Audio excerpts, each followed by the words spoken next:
السلام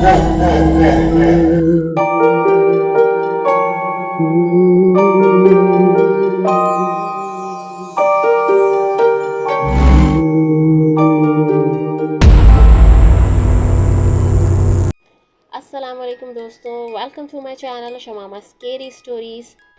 کیسے ہیں آپ لوگ؟ امید ہے کہ خیریت سے ہوں گے۔ مزید اپڈیٹ کے لیے میرے چینل کو لائک اینڈ سبسکرائب ضرور کر دیجیے۔ تو چلتے ہیں آج کی کہانی کی طرف۔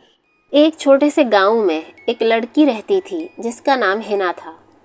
ہنا اپنے گاؤں میں اپنے اخلاق اور خوش مزاجی کی وجہ سے مشہور تھی۔ گاؤں کے لوگ اسے ہمیشہ خوش دیکھتے اور وہ سب سے محبت سے پیش آتی تھی۔ لیکن کچھ عرصے بعد گاؤں کے لوگوں نے محسوس کیا کہ ہنا میں کچھ تبدیلیاں آ رہی ہیں۔ ہنا پہلے کی طرح لوگوں سے بات نہیں کرتی تھی اور اس کا رویہ عجیب ہوتا جا رہا تھا۔ وہ اکثر اکیلے میں خود سے باتیں کرتی اور کئی بار لوگوں نے اسے اپنے کمرے میں عجیب و غریب آوازیں نکالتے سنا۔ اس کی دوستوں نے بھی محسوس کیا کہ اس کی زبان کچھ لمبی ہونے لگی ہے اور وہ کچھ بد مزاج بھی ہو گئی ہے۔ ہنا کی یہ حالت دیکھ کر سب حیران تھے اور پریشان بھی۔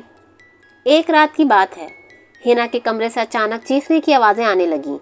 اس کے گھر والے دوڑتے ہوئے کمرے کی طرف گئے اور دروازہ کھول کر اندر داخل ہوئے تو انہوں نے خوفناک منظر دیکھا۔ ہنا کی زبان غیر معمولی طور پر لمبی ہو چکی تھی، اس کی آنکھیں سرخ ہو چکی تھیں اور اس کا چہرہ خوفناک لگ رہا تھا۔ اس کے والدین نے فوراً اسے پکڑ کر سنبھالنے کی کوشش کی، مگر ہنا ان سے چھٹکارا پا کر بھاگ گئی۔ ہنا کے رویے سے گاؤں کے لوگ خوفزدہ ہو گئے تھے اور انہوں نے اس کے بارے میں مختلف افواہیں پھیلانا شروع کر دیں۔ کسی نے کہا کہ اس پر کسی چڑیل یا جن کا سایہ ہے، تو کسی نے کہا کہ وہ خود چڑیل بن چکی ہے۔ ہر رات ہنا کا رویہ مزید خطرناک ہوتا جا رہا تھا اور گاؤں کے لوگ اب اس سے ڈرنے لگے تھے۔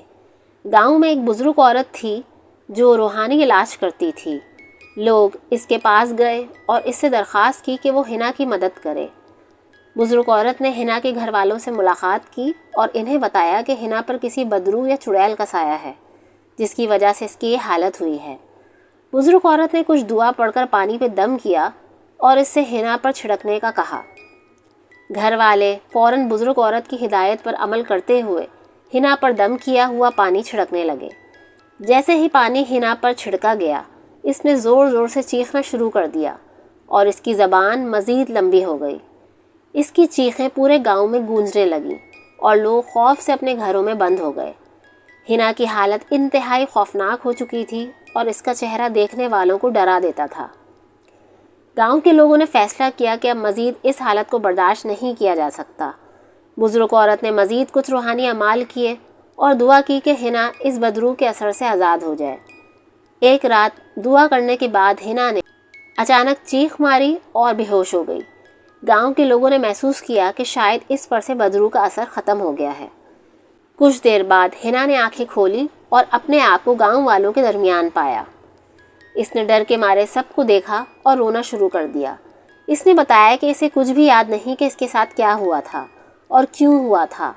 گاؤں کے لوگ یہ سن کر مطمئن ہو گئے اور سب نے شکر ادا کیا کہ ہنا اب ٹھیک ہے۔ لیکن اس واقعے کے بعد بھی گاؤں میں عجیب سی خاموشی اور خوف چھا گیا تھا۔ گاؤں کے لوگ اب بھی رات کو جلدی اپنے گھروں میں چلے جاتے تھے اور ہنا سے زیادہ بات چیت نہیں کرتے تھے۔